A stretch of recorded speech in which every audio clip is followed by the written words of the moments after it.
This video is brought to you by Education.au. Creative, capable, connected. G'day everyone, I'm Greg Black, the CEO of Education.au Limited. Today I have the pleasure of having a chat with Professor Uma Kanjilal, who is the Director of Social Sciences at the Indira Gandhi National Open University. Now just to give you a bit of context, the Open University has 2 million students. Now 2 million is a bit of a number that's rather hard to comprehend in Australia, and it's probably one of the biggest universities in fact in the world. So Uma, could you just give us a bit of a sense of some of the challenges you face in running such a massive organisation? Yeah, thank you, Greg. This is, as you have been mentioning, that the major challenge is the sheer number, that is reaching out the 2 million learners, in fact.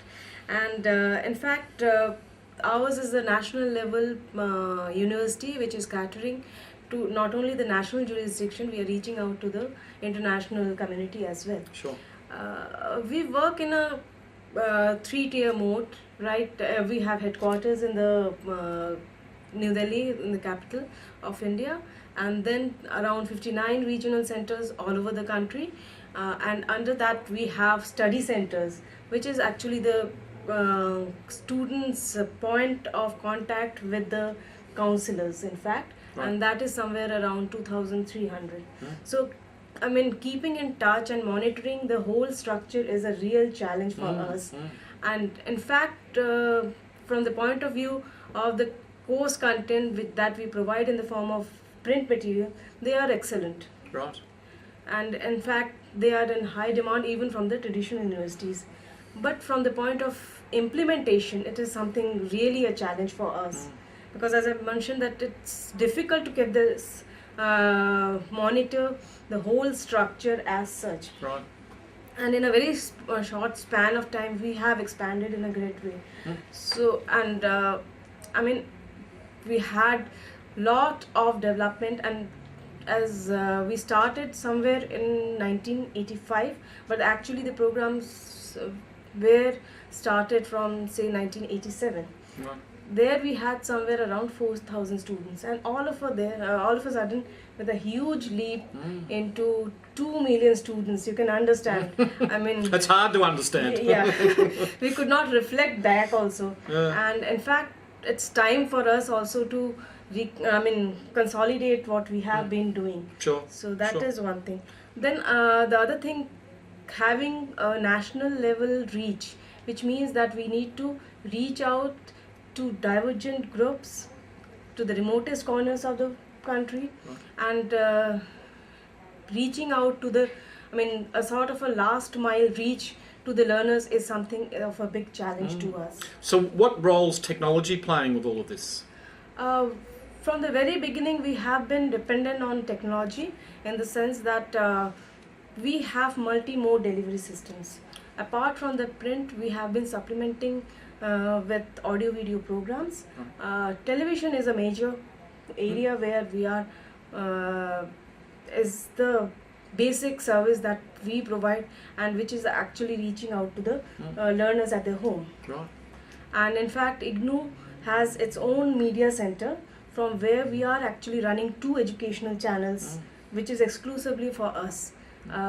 One of this channel is for direct broadcasting of our programs, and the second one is for teleconferencing purposes. Right. And also we have 26 FM radio stations.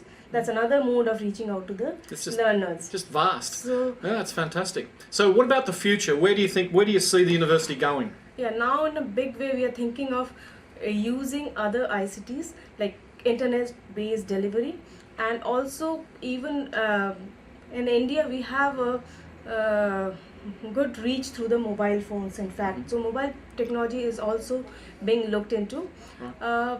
Right now internet reach is not so much, so we have somewhere around 10 million subscribers for a population of more than 1 billion. Right. So which is nothing compared to that, and right now I think it would not be a viable solution also to using web-based delivery. Right.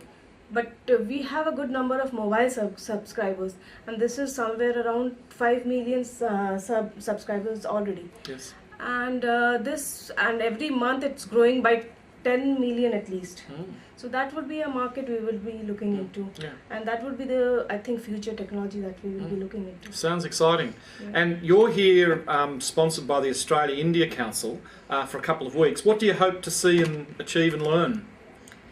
Yeah, it's, I think, first of all, I would like to thank Education EU for providing this opportunity to come here.